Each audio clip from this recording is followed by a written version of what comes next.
우리가 예전에 용해 여기 잘 요거랑 헷갈릴 수가 있어. 융해 기억나니? 융해가 뭐야? 예전에 그 상태 변화 1학년 때 배웠었지. 고체가 기체로, 기체가 액체로, 액체가 고체로 변할 때 액체가 고체로 변하는 거 응고. 반대로 고체가 액체로 상태 변화하는 거 융해라고 얘기를 했었지. 기억나니? 기억이 난다고 해야 돼. 안 나도. 얼음이 녹아서 물이 되는 걸 우리 융해라고 했어. 그때 융해라는 개념을 배웠는데 이 용해와 융해는 다르다라는 거.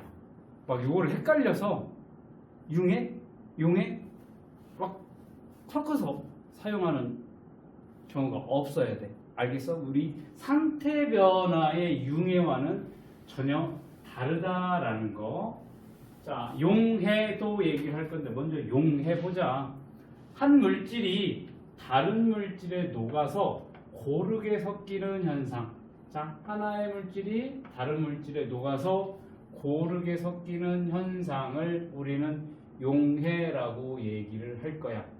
아, 이것도 어려워. 하나의 물질하고 하나의 물질이 섞어서 고르게 섞인데 이게 용해야? 어려워. 그러면 물에다 녹일 거야. 그러면 설탕이 뭐에 해당이 돼?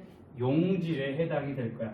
다른 물질에 녹는 물질을 용질, 설탕 물에다 녹인다고 생각을 하면 될 거야. 자, 물에다 녹여. 이 물을 우린 용매라고 할 거야. 다른 물질을 녹이는 물질, 즉 여기에서 설탕을 녹이는 물질이 물이지. 물이 용매에 해당이 된다. 자, 이렇게 용질과 용매를 섞었을 때 이 물질, 설탕이라는 물질과 물이라는 물질이 녹아서 고르게 섞였을 거잖아. 그치? 그거를 우리는 용해라고 얘기를 할 거야. 그렇게 만들어진 물질을 용액이라고 부른다. 자, 용질과 용매가 고르게 섞여 있는 물질. 설탕하고 물하고 섞였으니까 설탕물이 되겠지. 이거를 우리는 용액이라고 얘기를 할 거야. 이게 이제 일반적인 용질, 용매, 용액이고 특히 이 중에서도 물에다가 용매가 물인 물질은 앞에다가 특별히 숫자를 붙이기도 해. 붙여서 불러. 수용액이라고 이름을 붙여놓으면 용매가 물이구나. 그렇게 생각을 하면 돼. 됐니? 별로 어렵지 않아. 자, 용액의 종류 봅시다. 포화용액과 불포화용액. 포화가 돼 있고 불포화니까 포화가 되지 않은 용액. 이렇게 나뉜다라고 했는데 여기 보면 일정량의 용매의 용질을 최대로 녹아 있는 용액을 우리는 포화용액이라고 한다. 굉장히 어렵지? 포화됐냐? 포화되지 않았냐? 쉽게 생각해. 이런 컵에 물을 탔어. 물을 이만큼 100ml 시원한 물을 넣고 여기다가 립톤 아이스티 숟가락으로 퍼서 넣는 것도 있고 이렇게 일회용으로 하나씩 집어넣는 것도 있고. 그치? 알아? 아이스티 안 좋아해? 안 좋아해? 야, 우리 큰애는 하루 종일 이것만 퍼먹고 앉아있어. 다른 건 살찐다고 해놓고 이건 왜 퍼먹고 있는지 모르겠어. 이건 살 안 쪄? 한 통 사다 놓으면 한 일주일이면 먹을 거예요. 이렇게 큰 게. 그리고 립톤 거는 굉장히 비싸. 알아? 다른 회사 제품보다 2배를 비싸. 이번에 마트에 갔는데 엊그저께 마트에 갔는데 그건 없어. 다 팔리고. 그리고 담턴가 그 국산 제품이 있더라고. 그거는 딱 2분의 1 가격이야. 아무튼 여기에 이제 이만한 통에 립톤 유튜브 올라가면 립톤 안 되는데 아무튼 숟가락으로 이렇게 하나 이렇게 집어 넣어서 녹였어. 맛을 봤어. 싱거워. 그럼 어떻게? 2숟가락 넣을 거야. 그치? 3숟가락 넣어. 섞어. 넣어봐서 알겠지만 이게 10숟가락 넣는다고 해서 다 녹지는 않을 거지. 그치? 그랬더니 예를 들어서 3숟가락 정도 집어 넣었어. 거기 스푼 하나 들어있으니까 3숟가락 넣고서 녹으니까 다 녹았어. 근데 4숟가락 넣었을 때는 녹지 않고 바닥에 이렇게 알갱이가 남아있어. 자, 4숟가락 넣었을 때부터. 그러니까 3숟가락 넣었을 때 일정량의 용매에 물에다가 이 아이스티 가루를 3숟가락 넣으면 최대로 다 녹아 있을 수 있겠지. 이렇게 최대로 녹아 있는 용액 3숟가락 넣었을 때 만들어진 이 아이스티 용액이 포화 용액이라고 얘기를 하는 거야. 그치? 그러면 2숟가락 넣으면 1숟가락 더 녹일 수 있지. 지금 3숟가락 녹으면 다 완전히 다 녹고 4숟가락째 넣으면 안 녹고 알갱이가 생긴다라고 했으니까 여기에다가 아이스티 2숟가락을 넣게 된 상태면 1숟가락을 더 녹일 수가 있을 거잖아. 맞아? 그러니까 여기다가 아이스티를 얼마만? 2숟가락만 넣었을 때를 생각을 해보자고. 뭐 1숟가락 더 넣어서 녹일 수가 있지. 이렇게 포화 용액보다 용질이 적게 녹아있는 용액, 2숟가락 녹아있는 용질이 더 녹을 수 있지. 1숟가락 더 녹을 수 있잖아. 이 상태를 우리는 뭐라고 해? 과포화 용액이라고 하는 거야. 아니, 불포화. 미안해. 불포화. 이해됐니? 포화는 용질이 최대한 녹을 수 있는 만큼 녹아져 있는 용액이고, 불포화는 그보다 용질이 적게 들어갔을 때. 그러면 여기 위에 또 뭐가 하나 있냐면 과포화가 있을 거야. 자, 아까 3숟가락 넣으면 다 녹는다고 했는데 4숟가락 넣으면 더 이상 더 안 녹고 밑에 이렇게 가라앉아. 그러면 지금 포화가 된 상태잖아. 이때 뭐를 해? 가열을 할 거야. 끓여. 그럼 온도가 올라가면 어떻게 돼? 안 녹던 밑에 가라앉았던 4숟가락 집어넣어서 밑에 가라앉았던 아이스티가 녹아. 그 상태가 뭐야? 과포화라고 하는 거야. 포화보다 더 많이 녹은 용질이 녹아져 있는 형태. 이거 됐니? 과포화, 포화, 불포화? 아이스티로 생각하면 돼. 최대한 녹일 수 있는 상태 포화. 그거보다 덜 녹았어. 덜 녹여 있어 용질이. 2숟가락만 들어가 있는 상태. 불포화. 그런데 3숟가락밖에 못 녹이는데 4숟가락을 녹여놨어. 과포화. 됐니? 이렇게 기억을 해두면 되겠습니다. 자, 그렇다면 용액,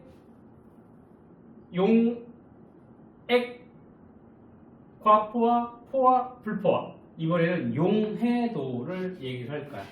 용해도.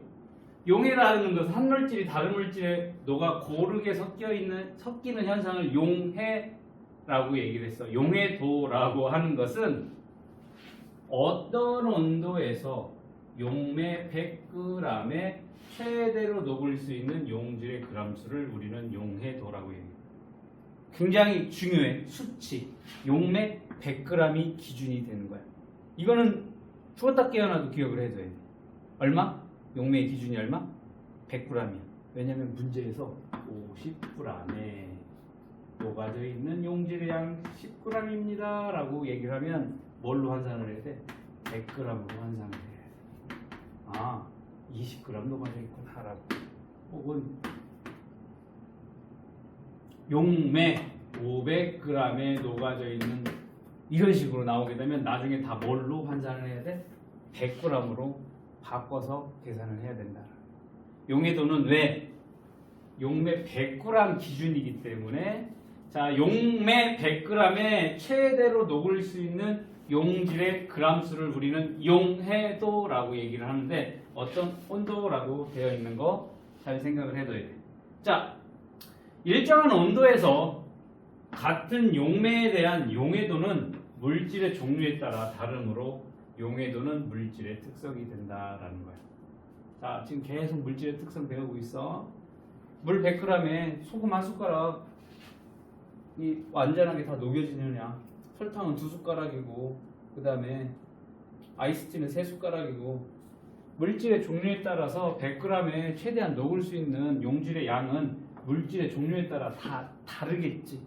그러니까 이 용해도도 뭐가 되겠어? 물질의 특성이 될 수 있다라는 거 기억을 해둬야 되겠어.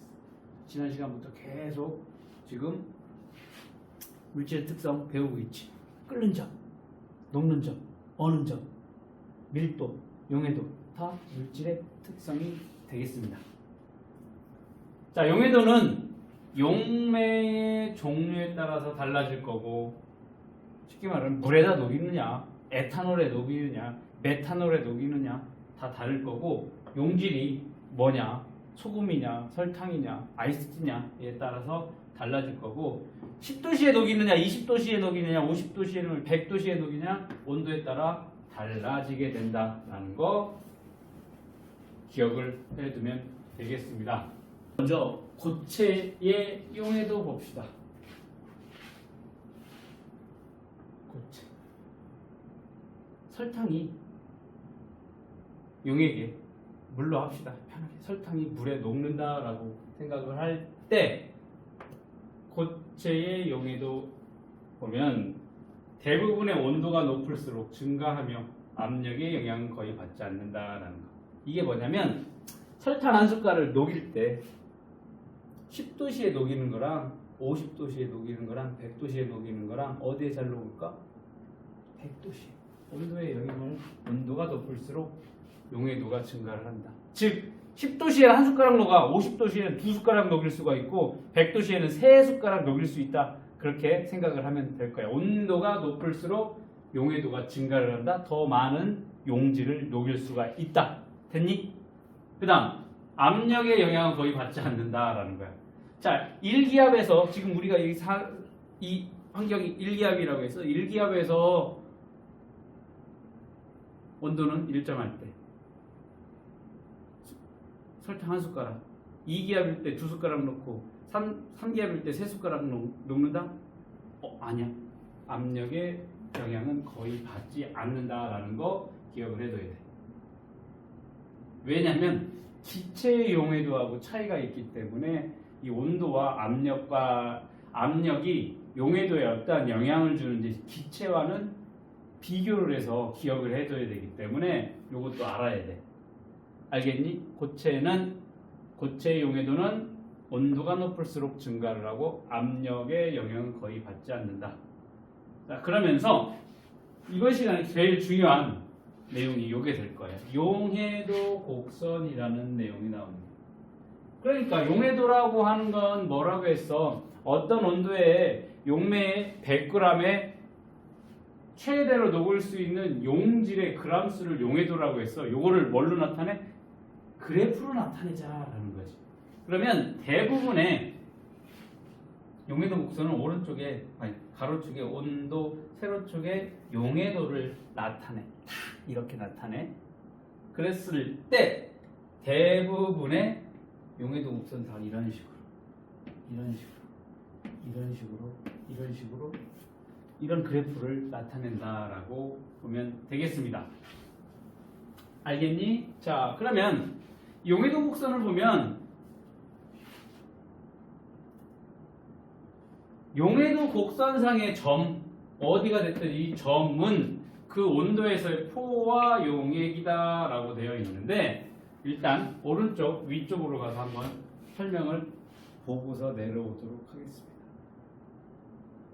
아까 전형적인 용해도 곡선의 경우 이런 식으로 표시를 할 거야.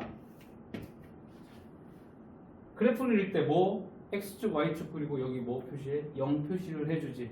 그리고 제일 중요한 거 5가지 선생님이 예전에 얘기를 했었던 가로축, 세로축, 0 표시하고 여기에 뭐를 나타내는지 온도. 온도니까 여기 도씨, 뭐 파씨, 뭐 당연히 표시를 해줘야 되는 거. 이게 이제 정상적으로. 요게 만약에 그래프 그려라 했는데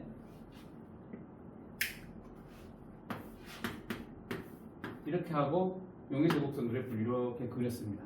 이러면 예를 들어 가지고 이게 5점짜리 별점이었다라고 하면 어라? 여기 온도인지 용해도인지 여기 부분 블랭크네 1점 1점 감점 여기 0 안 적었네 1점 감점 이런 식으로 감점 요소가 될 수 있어. 실제적으로 그렇게 하진 않아. 학교에서 시험 보는데 그렇진 않지만 원칙적으로는 가로축에 요거 온도, 세로축에 용해도, 여기 원점에 0 표시를 해주는 건 기본이라고 보면 될 거야. 자, 전형적인 용해도 곡선의 경우에 가로축의 온도, 세로축의 용해도, 구람법 물에다가 물 100g에 용질 몇 그램 녹였냐라고 하면 이런 식으로 나타나게 될 거야. 그러면 용해도 곡선상에 여기가 됐든 여기 점점점점점점 이 용해도 곡선이 이렇게 나타났지, 이 위에 어디 점이 됐든 이 위에 점이 있다라고 하면 그 용해도 곡선에서 나타나는 용액은 포화 용액이 될 거야. 포화 용액. 최대로 다 녹을 수 있는 만큼 용질이 녹아 있는 상태라고. 어디에? 이 용해도 곡선 요 선 위에 점이 있으면. 알겠니? 선 위에 있다? 포화 상태라는 거야. 그리고 그 밑에 있다. 그 선에 닿지 않고 그 밑에만 있으면 여기는 불포화 상태야. 알겠니? 용해도 곡선 위에 있어 포화 상태, 그 밑에 있어 불포화 상태, 그 위에 있어 여기 과포화 상태가 될 거야. 자, 용해도 곡선 나타나면 선 위에 포화, 그 밑에 불포화, 위에 과포화. 됐니? 이게 용해도 곡선과 용액의 종류 무조건 기억을 해둬야 되는 거야. 그냥 그래프 보면 선 위에 있네요. 아, 포화 상태구나. 선 위에 있네요. 포화 상태. 포화. 어디? 곡선 위에만 있으면, 곡선에 닿아만 있으면 포화 상태. 그 밑에 있다? 불포화. 위에 있으면 과포화. 무조건 기억을 해줘야 되는 내용이고. 자, 그러면서 용해도 곡선상의 점은 금방 얘기를 했지. 이 용해도 곡선상에 있으면 뭐야? 포화 용액이다 라고 했어. 그 온도에서. 그러니까 자, 지금 여기 A라고 나타난 지점은 곡선 밑에 있으니까 무슨 상태야? 불포화 상태지. 맞아? 여기가 선 위에 있어야 포화라며. 그 밑에는 불포화, 위에는 과포화라고 했으니까 여기를 A라고 하고 있는 이 점의 상태는 불포화야. 불포화. 맞니? 불포화는 뭔데? 유나야, 불포화가 뭐야? 불포화는 뭐야? 용질이 더 녹을 수 있는 상태야. 아까 아이스티로 생각을 하면 지금 한 숟가락밖에 안 녹아져 있는 상태라고. 자, 포화 상태는 뭐야? 세 숟가락 넣으면 다 완벽하게 다 최대한 녹일 수 있는 상태라고 했지. 아이스티 세 숟가락 집어넣으면 포화 상태라고. 그런데 지금 A 지점은 불포화예요. 아직 아이스티 한 숟가락밖에 안 녹았다라고 생각을 하면 돼. 더 집어넣을 수 있겠지. 맞아? 그럼 얘가 A 지점이 지금 불포화 상태인데 얘를 이 용해도 곡선 위에다 갖다 놓고 싶어. 즉 포화 상태를 만들고 싶어. 불포화 상태를 포화 상태로 만들고 싶어. 그럼 어떻게 하면 될까? 지금 불포화 상태야. 포화 상태 만들고 싶어. 쉽게 말하면 아이스티 지금 한 숟가락밖에 안 녹여놓은 상태야. 근데 얘를 포화 상태 만들고 싶어. 그럼 방법이 두 가지가 있어. 뭐가 있을까? 그렇지. 아이스티를 두 숟가락 더 집어넣으면 포화 상태가 되겠지. 어떻게? 용질에 지금 한 숟가락 넣었지? 두 숟가락 더 집어넣어. 그러면 어디에 닿을 거야? 여기. 용해도 곡선에 닿을 거야. 용질을 더 녹여서 용해도 곡선과 만나게 되면 포화 용액이 될 거고, 또 하나는 지금 현재 온도가 예를 들어서 25도에서 녹여놨다라고 하면 이 상태에서 용질의 양을 더 넣지는 않고 그대로 온도를 낮춰올 거야. 온도를 낮추면 어떻게 되겠어? 이게 온도잖아. 이쪽으로 낮아지고 어디에 닿을 거야? 포화 상태에 닿게 될 거야. 됐니? 선생님, 그러면요, 용질의 양을 지금 두 숟가락 넣었다라고 해서 포화 상태가 되면 한 숟가락만 넣고 온도를 낮추면 이렇게 닿지 않을까요?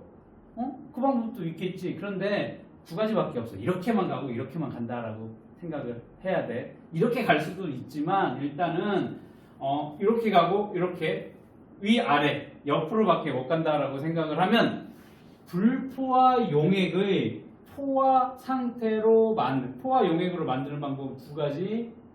용질을 양을 늘려서 혹은 온도를 낮춰서 어디 이 용해도 곡선과 만나게 되면 포화 상태가 된다라는 거 요거 반드시 기억을 해줘야 돼. 이 문제 150%야. 무조건 시험 문제에 나오게 돼 있어. 불포화 상태를 포화 상태 만드는 방법, 온도를 낮추거나 용질의 양을 더 늘려주는 방법. 알겠니? 이해되지? 질산나트륨, 질산칼륨, 황산구리, 염화칼륨, 염화나트륨 용해도 곡선을 나타낸 거야. 자, 여러 가지 고체, 다 고체야. 고체를 지금 물에다가 녹여놓은 상태거든. 그래서 얼마만큼 녹는지 20도씨에 예를 들면 20도씨에 황산구리는 20g 정도 녹는 거야. 최대한 녹을 수 있는 게. 그 다음에 염화나트륨은 한 38 될 거고 37 그 정도 될 거고 염화칼륨도 비슷하네. 질산칼륨도 비슷하네. 질산나트륨은 한 90g, 89g 정도 20도씨에 녹아. 그런데 80도씨 볼까? 80도씨는 염화나트륨이 20도씨랑 큰 차이 없어. 한 38g 정도 녹네. 그러나 염화칼륨은 더 상승을 했지. 한 50. 얘는 황산구리는 한 54. 그런데 질산나트륨이나 질산칼륨은 온도 이 그래프가 가파르지. 그 140 이상 녹고 있지. 이게 그래프에 나타내는 이 용해도 그래프 보고 얼마만큼 녹는지 온도별로 다 보면 돼. 그냥 나왔으니까. 그치? 우리가 이걸 외울 필요가 없어. 그냥 그대로 그래프 보고 해석을 하면 돼. 자, 그러면 이 용해도 곡선상 예를 들면 질산나트륨의 용해도 곡선이 이렇게 나타났다 라고 했으면 특정 30도씨 여기를 찍을 거야. 그냥 지금 여기 찍은 이 상태는 지금 그 온도 30도씨에서 여기를 찍었다. 질산나트륨의 어디에서 포화 상태라는 걸 알 수가 있는 거고, 질산나트륨하고 염화나트륨이 녹색. 염화나트륨을 한번 비교를 해봅시다. 염화나트륨, 질산나트륨. 누가 기울기가 크니? 질산나트륨하고 염화나트륨하고. 질산나트륨이 훨씬 기울기가 크지? 자, 용해도 곡선의 기울기가 크다? 온도에 따른 용해도 변화가 크다라는 걸 알 수 있다. 용해도 변화가 크다. 이게 뭐냐면 하품을 하면 안 돼. 냉각시 석출되는 결정의 양이 많다라는 거야. 석출이 뭔데요? 석출이 뭐야? 석출. 여기 석출. 별표 쳐져 있네. 뭐라고 되어 있어? 석출.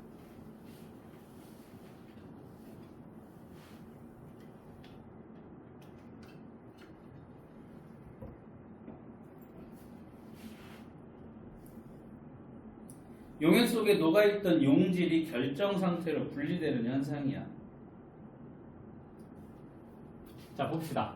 용질의 석출. 용액을 냉각하면 용해도가 감소하므로 냉각한 온도에서의 용해도보다 많이 녹아있던 용질이 석출된다라는 거야.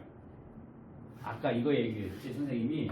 자, 여기 3스푼을 집어넣었어. 물 100g에 아이스티. 다 녹았어. 그런데 욕심이 과했지. 한 숟갈을 더 넣네. 그러니까 어때? 녹지 않은 아이스티 가루들 이렇게 바닥에 깔리지. 맞니? 그렇다고 칩시다. 그럼 어떻게 하면 돼? 물을 더 넣으면 되는데 물이 없어. 물이 이만큼밖에 없어. 그럼 다 녹이고 싶어. 그래서 완벽한 다 포화 상태의 아이스티를 먹고 싶어. 그럼 어떻게 하면 돼? 가열하면 된다라고 했지. 고체를 용해할 때 온도를 높이면 용해도가 상승한다라고 했지. 아까 기억나지? 압력은 큰 영향을 받지 않는다라고 했고. 맞아?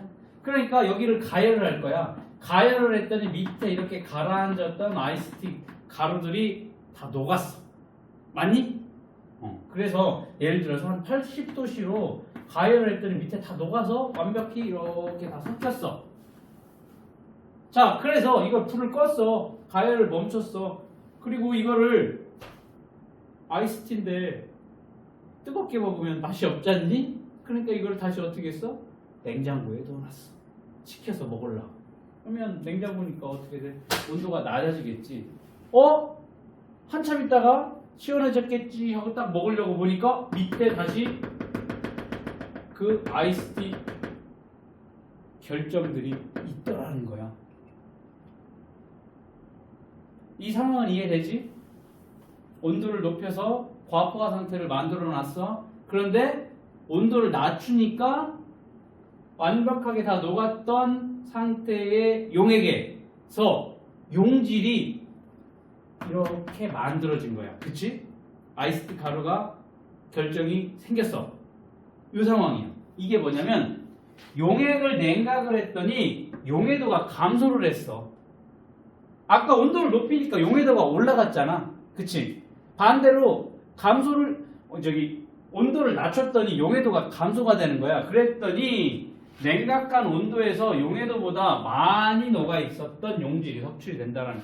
원래는 3개밖에 못 녹여. 3 숟가락 녹였을 때가 뭐라고 했니? 포화 상태라고 했어. 그러니까 한 숟가락은 온도를 높여줬으니까 어쩔 수 없이 더 녹아 있었어. 그러다 온도를 낮추니까 그 온도에서 일정한 온도에서 최대한 녹아 있을 수 있는 양이 정해져 있어. 예를 들면 이거야. 질산나트륨으로 합시다.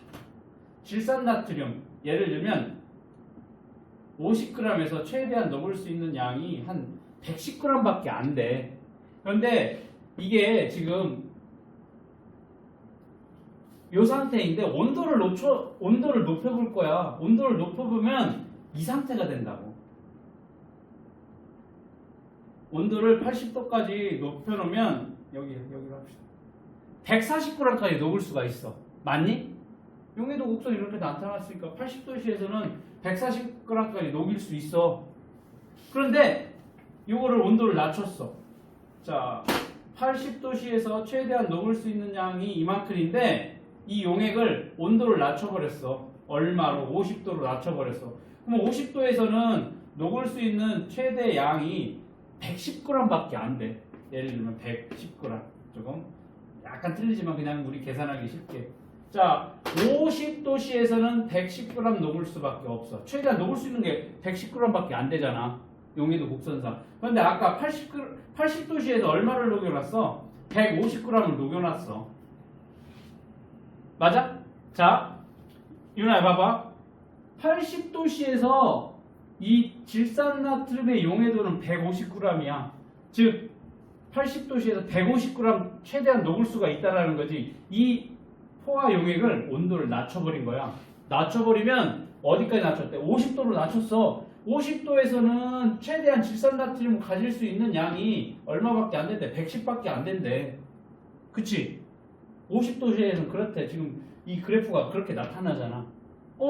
아까 150g 녹여놨는데 지금 그때는 80도씨였고 온도를 이렇게 낮췄잖아. 80도, 50도, 80도, 50도로. 그러면 어떻게 돼? 여기잖아. 그러면 이만큼의 차이가 있잖아. 150g 녹여놨는데 50도씨에서는 110g밖에 못 녹는데 그럼 나머지 40g은 어떻게 될 거야? 용질로? 아니 여기 석출이 된다는 거야. 알갱이로. 이해됐니? 왜? 용해도 차이가 나니까 온도에 따라서. 여기는 110g밖에 못 녹는데 그럼 나머지 150g 녹여놨으니까 150에서 110 빼면 40g은 용질이 석출이 되는 거야. 알갱이로. 이해됐니? 이게 이제 용질의 석출이라는 거야. 자, 석출되는 용질의 양은 금방 여기 얘기했지. 150, 110, 40g. 처음 온도에서 녹아있던 용질의 양 150g. 그 다음 냉각한 온도 50도씨에서 질산나트륨 최대로 녹을 수 있는 양 110g 빼주면 된다. 그게 뭐야? 40g이 석출되는 용질의 양이 되겠습니다. 이게 용질의 석출이야. 이거 뭐야? 그래프 보면 다 알 수가 있는 내용이지. 맞아? 뒤로 가보실 거야. 73점.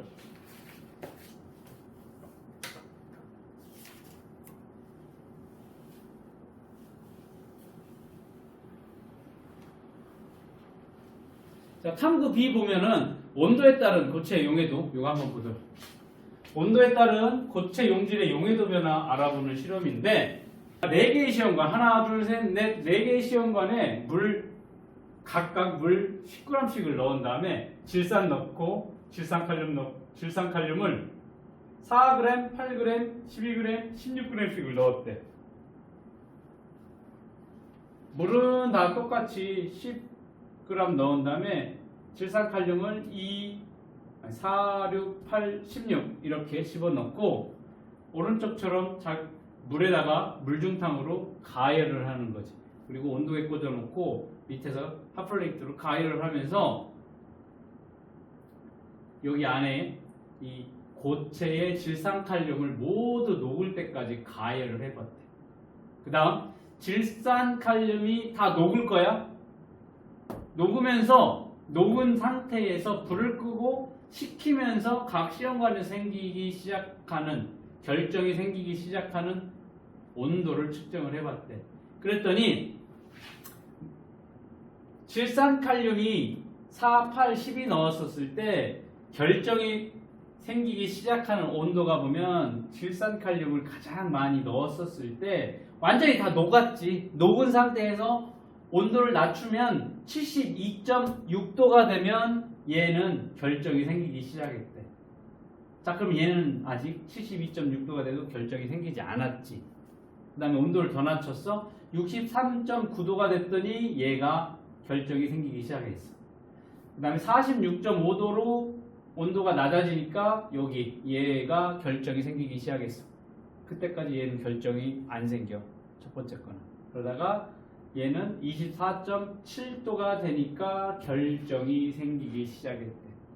얘가 가장 높은 온도에서 결정이 생겨. 얘는 그때 결정이 안 생기고. 온도가 점점 낮아지니까 이런 식으로 결정이 생기기 시작하는 온도가 녹아져 있는 질산칼륨 질량이 작아질수록 결정이 생기기 시작한 온도가 낮아진다라는 실험 결과를 볼 수가 있습니다. 이건 뭐 실험 결과니까 그대로 받아들이면 된다라고 했지. 결정이 생기기 시작할 때 용액은 포화 상태이므로 그때의 온도에서 용해도를 알 수가 있다라는 거야. 자, 24.7도씨 물 10g에 최대로 녹을 수 있는 질산칼륨의 양 얼마였어? 4g이 될 거야.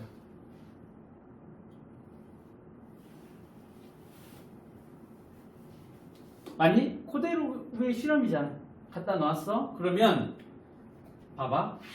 이거를 24.7도씨 물 100g에 아까 실험은 10g으로 했지. 10g에 4g이었어. 최대한 녹을 수 있는 질산칼륨. 요걸 이제 100g 기준으로 바꿔보자고. 이거 10배니까 여기 10배. 100g에 최대로 녹을 수 있는 질산칼륨의 양 얼마가 되겠어? 40g이 되겠지. 왜 100g으로 왜 맞췄을까? 그렇지. 아까 용해도의 정의는 뭐였어? 용매 100g에 최대한 녹을 수 있는 용질의 그람수를 얘기를 했었지. 100g 기준이었기 때문에 여기도 마찬가지로 실험은 10g으로 했는데 뭘로 바꿔? 100g 기준으로 바꾸자고. 그러니까 10g에 4g, 100g에 40g이 되겠지. 그러니까 24.7도씨에서 질산칼륨의 용해도는 얼마가 돼? 40이 되겠습니다. 됐니? 그러면 그대로 다 어떻게 해주면 돼? 10배, 10배, 10배 해주면 돼. 10배 해주면 각 온도에서 질산칼륨의 용해도니까 뭐야? 물 100g, 물 100g이야. 물 100g에 녹는 용질의 양으로 바꾸게 되면 다 10배 해주면 돼. 40, 80, 120, 160. 됐니? 그거를 갖다가 어디다가 점을 찍을 거야. 자, 가로축 온도를 나타냅니다. 24.7에 얼마? 용해도 40.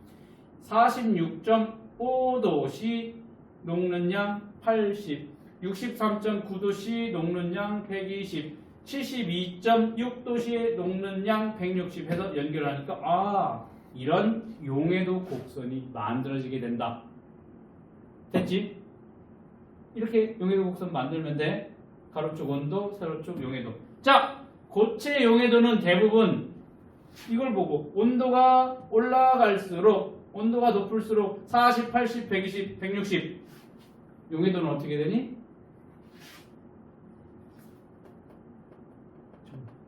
온도가 높아지니까 용해도도 어떻게 돼? 같이 증가한다라는 거 알 수가 있습니다. A점이 지금 무슨 상태니? 포화야, 불포화야, 과포화야? 이게 포화 상태라고 했어. 곡선 위에 있어야. 그 밑에는 불포화. 이 위쪽은 과포화. 그러니까 지금 불포화야. 포화가 되려고 하면 이 선에 가야 된다라고 했는데 선생님이 뭐라고 했어? 이쪽으로 움직일 수밖에 없고 이쪽으로밖에 움직일 수가 없지. 맞아? 이렇게 움직인다는 얘기는 뭐니? A가 먼저 두 가지 방법이 있다고 했으니까 A가 이쪽으로 움직였다라는 건 뭐야? 뭐라는 거야? 뭘 하면 이렇게 A 지점에서 이 곡선 위에 닿는 거야? 어떠한 일을 하면 이렇게 되겠어?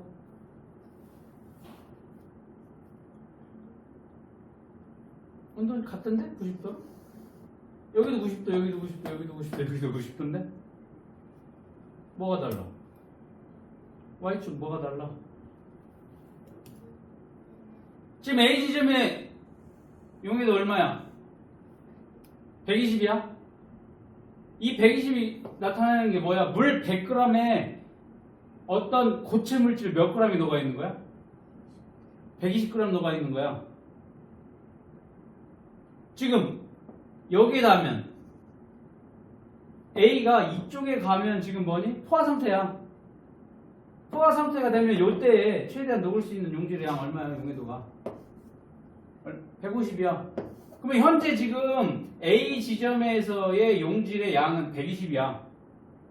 여기 달려고 하면 포화 상태가 된대. 얼마 더 집어넣어주면 돼, 용질을?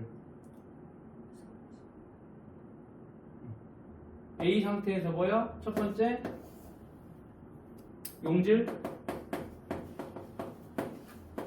30g을 더 넣어주면 돼. 맞아? 단순하게 용질을 더 넣어준다가 아니라 그래프로 나타났으니까 구체적으로 서술하시오 라고 했으니까 얼마? 용질 30g을 더 녹여주면 포화 상태가 된다라는 거고.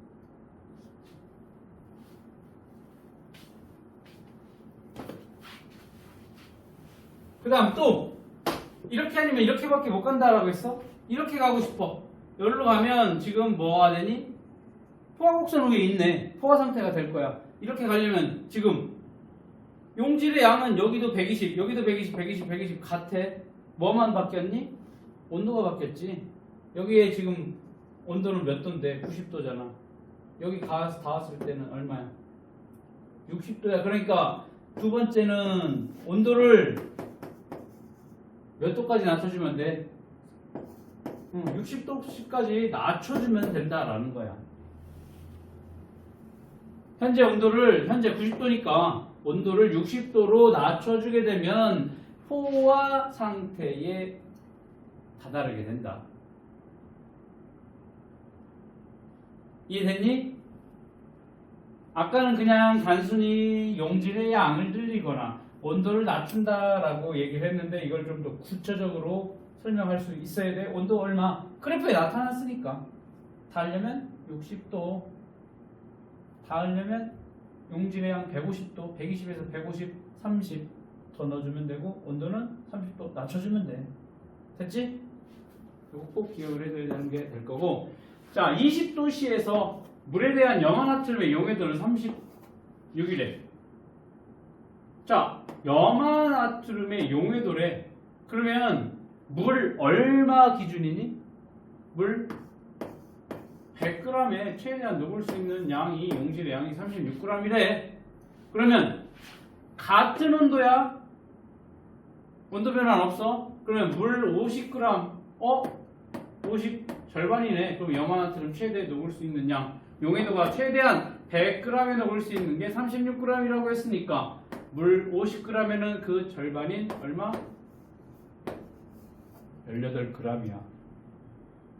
18g이야. 이거 선생님 6 했어요? 아니야. 18g. 이해됐니? 자, 결정이 시작할 때 용액은 무슨 상태야? 결정이 생기기 시작할 때 용액. 포화 상태지. 결정이 생기는 것. 더 이상 녹을 수가 없어. 그러니까 결정이 생기지 녹지 못하니까. 불포화 상태라고 했으니까 틀려. 불포화 상태라고 해야 되니까. 자, 시험관을 시킬 때 신색 결정이 생기는 까닭은 더 이상 질산칼륨이 녹아 있을 수 없기 때문. 포화 상태이다라는 얘기 아니야. 다른 말로 하면. 포화 상태이니까 더 이상 녹을 게 없어. 최대한 녹을 만큼의 용질이 녹아 있기 때문에 더 이상 녹을 수가 없지. 자, 물 10g의 질산칼륨을 더 많이 녹이기 위해서는 어떻게 하면 돼? 온도를 높이면 되지. 고체는 온도를 높이면 용해도가 더 상승하니까.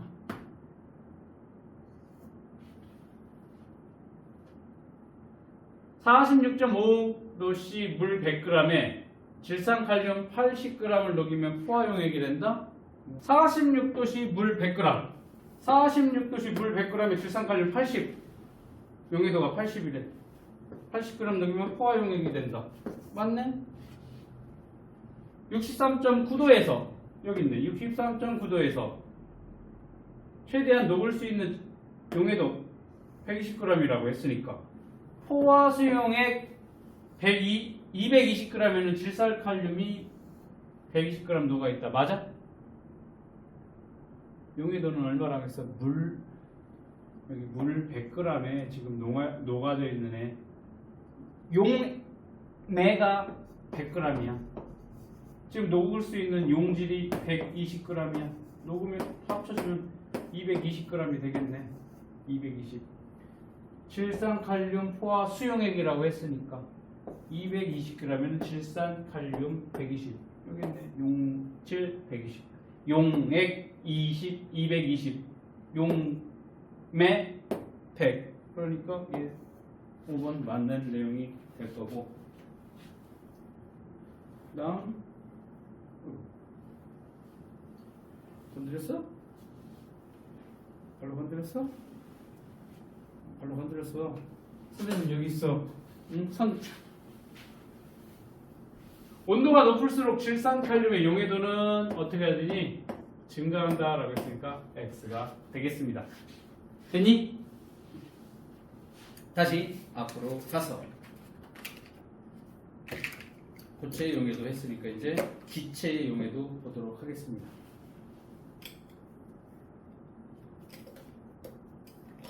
기체의 용해도.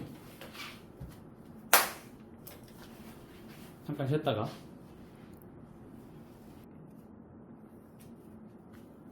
이번엔 기체의 용해도 봅시다. 그러니까 고체의 용해도 온도가 높을수록 고체의 용해도는 증가를 하고 압력의 영향은 거의 받지 않는다라고 했고, 이번에는 기체의 용해도는 어떤지 한번 보자. 먼저 온도 먼저 볼 거야. 온도가 낮을수록 용해도가 증가를 한다. 온도가 낮을수록 용해도가 증가를 한다? 요거 생각을 해보면 돼.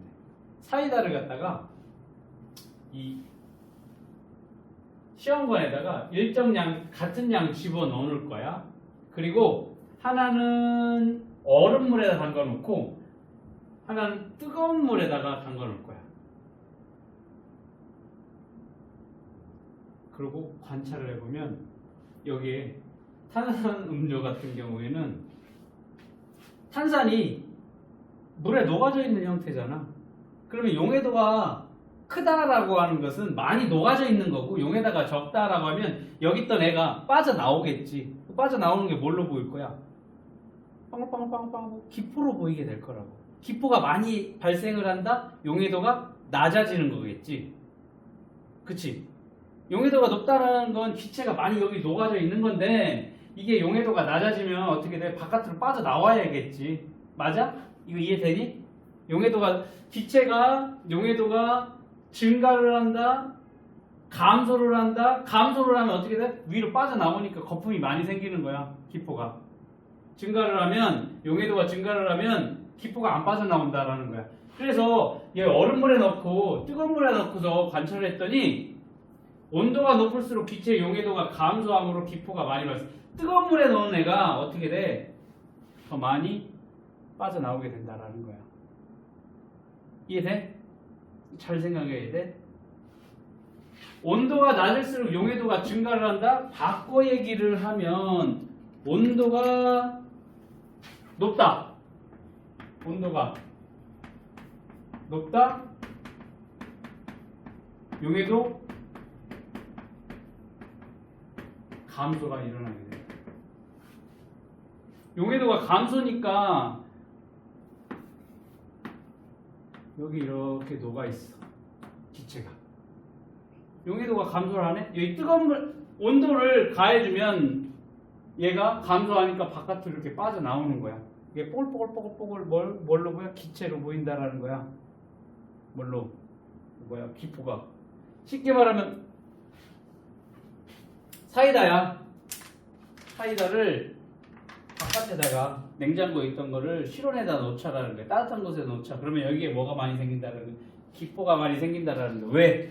온도가 높아지니까 용해도가 감소하니까 안에 녹아져 있던 기체가 바깥으로 빠져나오게 된다라는 거야. 이해됐니?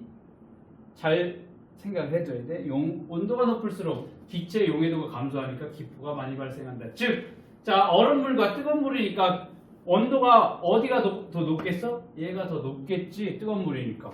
기포 발생량 누가 많겠어? 온도가 높을 때 용해도가 감소를 하게 되니까 기포도 당연히 B가 더 많겠지. 그러면 기체의 용해도는 누가 더 큽니까? 라고 얘기를 하면 누가 더 커? 이렇게 용해도는 온도가 낮은 애가 용해도가 더 크다. 기체 용해도는 A가 B보다 크다 라고 얘기를 할 수 있습니다. 그러니까 우리가 음료수 먹다 남은 음료수를 꼭 닫아가지고 어디다가 보관하는 게 나아? 냉장고에 보관하는 게 용해도가 어때? 증가를 하게 되니까 덜 빠져나온다는 거야. 그거를 실온에 놔두면 온도가 높으니까 용해도가 감소하니까 어떻게 돼? 많이 빠져나오게 된다는 거야. 탄산을 그래서 냉장고 보관하는 게 훨씬 좋다. 먹다 남은. 그리고 이런 거를 누가 어디서 보면 여름철에 물고기가 수면 위로 입을 내밀고 뻐끔거린다라는 거야. 이게 뭐냐면 이런 호스 옆으로 이렇게 볼 거야. 호스 안에 뭐가 있어? 물고기가 이렇게 살고 있는데 한여름이 되면 여기 수온이 올라가겠지. 25도 막 30도 올라갈 거야. 여기가 막 30도까지 올라가게 돼. 그러면 어떻게 써? 온도가 올라가게 되면 이 안에 산소들이 용해도가 온도가 한여름 되면 온도가 올라가니까 용해도는 어떻게 돼? 낮아지겠지. 그러면 여기 녹아져 있던 산소들이 어떻게 돼? 용해도가 낮아지니까 위로 빠져나가는 현상이 나타나겠지. 그러면 이 물 안에 뭐가 부족해? 산소가 부족해. 그러니까 거기서 숨 쉬어야 되는데 산소가 부족하니까 어떻게? 위로 올라와가지고 여기로 뽀끔뽀끔 되면서 산소를 공기 중에 있는 산소라도 얻으려고 여름철에 물고기가 수면 위로 올라와 입을 내밀고 뻐끔거리는 현상이 나타나는 이유는 뭐야? 온도가 올라감으로 인해서 이 물 속의 용해도는 낮아지니까 그 안에 있던 산소가 빠져나가게 돼서 이러한 현상이 나타나게 된다. 즉 더운 여름에는 온도가 높아져서 산소가 잘 안 녹는다라는 얘기야. 이해됐니? 요거 잘 기억을 해둬야 돼. 이따가 집에 가서 아니면 오늘은 조금 햇볕이 안 나오니까 햇볕이 잘 맑은 날 물을 투명한 컵에다가 넣고 햇빛이 잘 드는 창가에 이렇게 놔두고 한번 관찰을 해봐. 그러면 햇볕에 의해서 물 온도가 올라가겠지. 그러면 컵 내부에 작은 공기방울들이 생기게 될 거야. 그 생기는 공기방울 왜 그런 거야? 온도가 상승을 하게 되면 용해도는 낮아지게 되니까 물속에 녹아져 있던 기체가 바깥으로 빠져나오는 공기방울. 됐니? 수돗물을 끓여서 소량의 염소기체를 제거를 한다. 자, 우리가 마시는 수돗물에는 염소가 들어있어. 염소가 뭔데? 염소. 쉽게 말하면 그 실내 수영장에 그 락스 있지? 그게 걔네가 염소잖아. 그 특이한 향이 나잖아. 수돗물에도 걔네가 섞여져 있어. 왜? 걔네는 소독, 살균 효과가 있기 때문에. 그치? 락스물을 마신다라고 생각을 하면 돼. 근데 인체에 해가 안 될 정도로 소량 녹아져 있겠지. 그래서 물어봤어. 너 수돗물 마시니? 안 마시니? 안 마신대. 왜 안 마셔? 윤아, 넌 수돗물 마시니? 안 마셔? 왜? 더러워? 찜찜해? 뭐가 찜찜해? 뭐 세균이 있을까봐? 아니면 이러한 성분들이 있을까봐? 뭐 불소가 들어있을까봐? 그러면 걔를 끓여. 팔팔팔팔 끓여. 그러면 어떻게 돼? 온도가 엄청 올라가겠지. 그러면 용해도가 굉장히 낮아질 거야. 그러면 그 안에 있는 이러한 소량의 인체에 피해를 안 주는 그런 소량의 기체들, 염소 기체들이 어떻게 돼? 용해도가 낮아지니까 다 빠져나오게 된다는 거야. 끓여 먹으면 돼. 그게 좀 깨름직하면.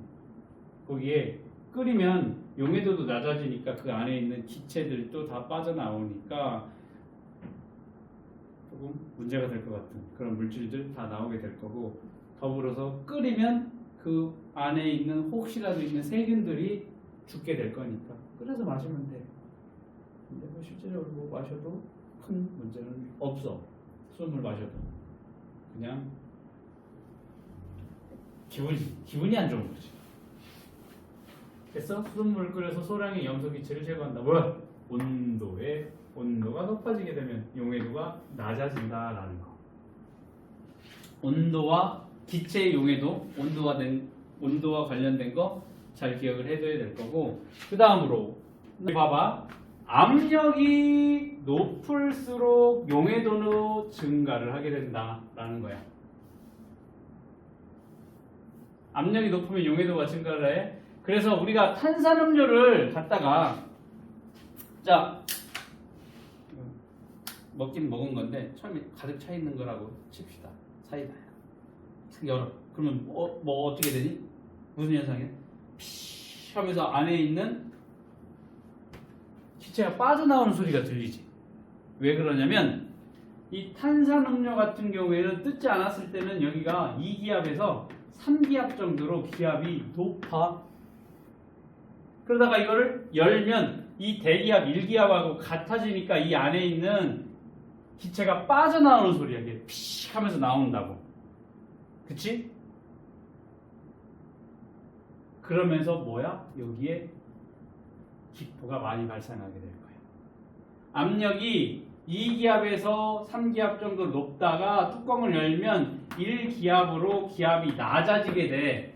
기압이 낮아지게 되니까 압력이 낮아지면 용해도는 감소를 하겠지. 그러니까 기압이 높은 곳에서 높다가 낮아지니까 용해도는 감소를 하지. 용해도가 감소가 된다? 녹아져 있던 기체가 빠져나오게 된다라는 거야. 압력이 낮을수록 기체 용해도가 감소를 하게 되니까 기포가 많이 발생하게 된다라는 거야. 압력은 누가 높아? 당연히 뜯지 않은 A가 높겠지. 기포 발생량 누가 맞아? 얘가. 왜? 기압이 낮아지게 되는 거야. 기체 용해도 누가 높아? 기압이 높을 때. 그래서 이렇게 이 사이다를 만들 때는 여기 압력을 높이니까 이 탄산이 여기에 많이 녹아져 들어가 있다라는 거야. 그러다가 뚜껑을 열면 기압이 낮아지니까 용해도가 감소해 빠져나오게 된다라는 거야. 처음에 뚜껑을 열면 하얀 거품이 생기는 건 왜 그래? 압력이 낮아지면서 용해도가 감소하니까 안에 녹아져 있던 탄산이 바깥으로 빠져나오게 된다라는 거. 이에 따른 기체의 용해도와 관련된 현상. 깊은 바닷속에 있던 잠수부가 물 위로 갑자기 올라오면 수압이 급격히 낮아지면서 혈액 속에 녹아있던 질소기체가 빠져나와 기포를 형성하여 혈관을 막음으로 잠수병에 걸릴 수가 있다라는 거지. 이 얘기가 뭐냐면 우리가 물 안으로 들어가면 들어갈수록 압력이 커져. 알고 있지. 10m 들어갈 때마다 일기압이 커진다라고 보면 돼. 자, 그럼 지하가 아니.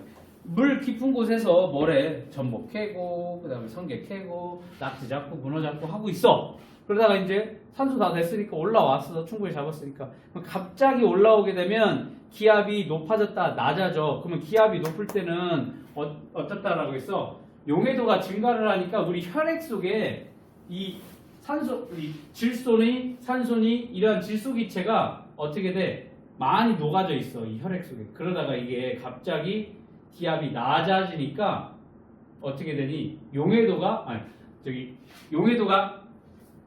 기압이 낮아지니까 위로 수면 위로 빨리 올라오게 되면 기압 압력이 낮아져. 수압이지. 압력이 낮아져. 용해도는 어떻게 돼? 감소를 해. 그러면 이 혈액 안에 녹아져 있던 그런 기체들이 바깥으로 막 빠져나오는 현상이 나타나. 그러다가 혹시라도 기포가 만들어져 가지고 혈관을 그 기포가 막게 되면 혈액순환이 제대로 안 되겠지. 그러니까 뭐야? 뇌로 가는 혈관이 순간적으로 막히게 되니까 어떻게 돼요? 머리 아프고 그런 현상들은 잠수병에 걸릴 수가 있다라는 거지. 그러니까 밑에서 올라올 때는 어떻게 돼?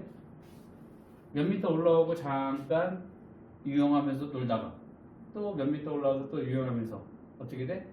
급격한 압력 변화가 일어나지 않도록 조금씩 올라오면서 적응을 해야 이런 잠수병으로부터 보호할 수가 있다라는 거지. 심한 경우에는 거기 좁은 혈관에 기포가 차지하고 있으면 혈액순환이 제대로 안 되겠지. 그럼 어떻게 돼? 심한 경우에 목숨도 잃을 수 있겠고, 혈관이 막히면 순간적으로 이런 중요 부위에 혈액이 제대로 공급이 안 돼, 산소가 제대로 공급이 안 되면 뇌사가 올 수 있겠고. 단 하나 제일 심한 게 두통이지. 굉장히 머리가 많이 아프니까 그 진통제를 달고 살고, 그러다 나중에 진통제를 하나 먹어서 좋아졌는데 하나 먹었는데도 아파. 2개 먹어, 3개 먹어. 그러니까 만성이 되고 내성이 생기니까 진통제를 어마무시하게 먹더라고. 머리 아프니까. 그런 현상들이 나타난다라는 거야. 설탕은 뭐니?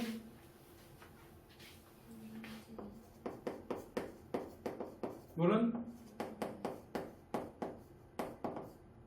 용질과 용매 잘 섞이는 현상을 용해. 설탕물은 용액이고 특히 이런 물에 놓였을 때를 수용액이라고 한다라고 했습니다. 자, 용해도는 같은 물질이라도 온도에 따라 다름으로 물질의 특성이 아니다? 아니지. 같은 물질마다 용해도는 다 다르기 때문에 물질의 특성이다 라고 했습니다. 용해도 곡선은 온도에 따른 물질의 용해도를 그래프로 나타내는 것이다.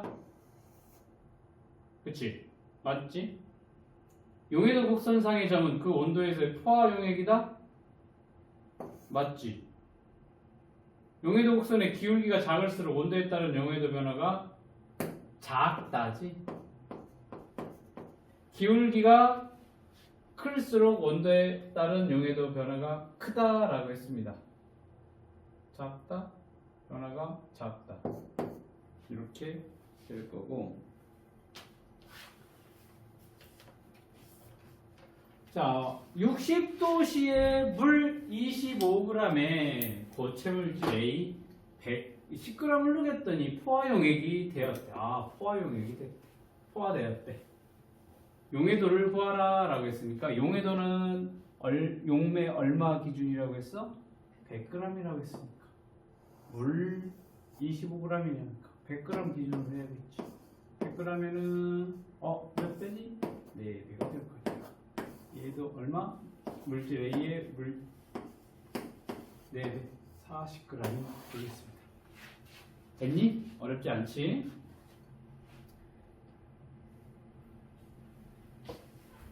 용해도 곡선 그대로 보면 돼. 뭐만 보면 돼? 온도와 용해도만 보면 될 거야.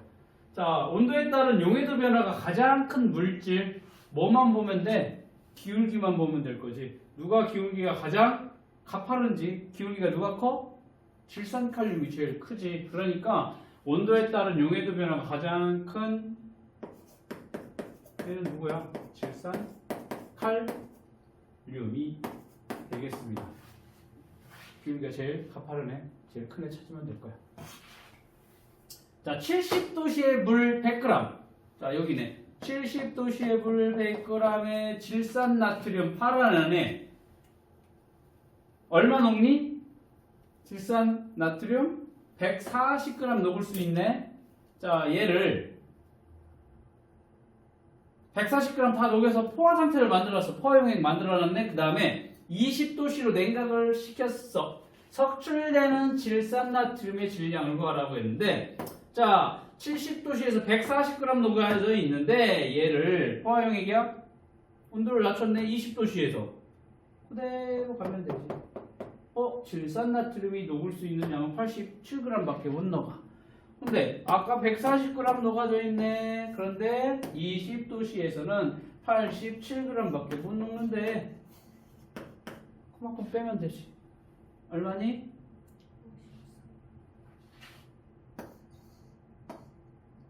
53g이 질산나트륨 수치로 석출이 되겠지. 됐어? 어렵지 않지? 쉽지?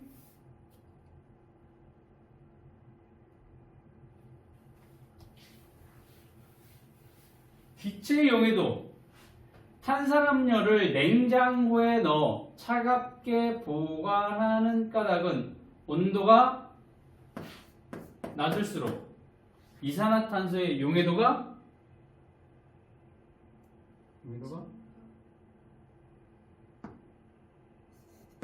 증가해? 온도가 낮으면 용해도가 증가해? 맞지? 온도가 낮으면 용해도가 증가를 하고,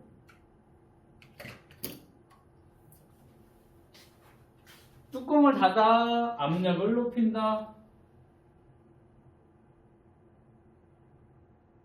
이산화탄소 용해도가 높아져. 압력이 높아져. 시원한 곳에 두면 온도가 낮아져. 용해도가 커져. 이거 잘 기억을 해둬야 돼. 알겠니? 그리고